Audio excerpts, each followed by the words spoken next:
జగన్ని మళ్లీ సీఎంను చేయడానికి ప్రజలు సిద్ధంగా ఉన్నారని మంత్రి విడుదల రజని అన్నారు. నిన్న గుంటూరులోని ఆమె కార్యాలయంలో టీడీపీ, జేఎస్పీ నాయకులు వైసీపీలో చేరారు. వారికి మంత్రి విడుదల రజని, ఎమ్మెల్యే మద్దాలగిరి పార్టీ కండువా కప్పి సాదరంగా ఆహ్వానించారు.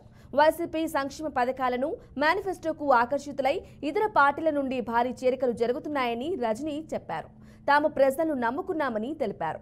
టీడీపీ మైండ్ గేమ్ ఆడుతుందని, అయినా ఆ పార్టీపై ప్రజలకు నమ్మకం లేదని చెప్పారు. రానున్న రోజుల్లో మరిన్ని చేరికలు ఉంటాయని మంత్రి తెలిపారు. జగన్ని తిరిగి సీఎంగా చేసుకునేందుకు ప్రజలు సిద్ధంగా ఉన్నారని ఆమె అభిప్రాయం వ్యక్తం చేశారు.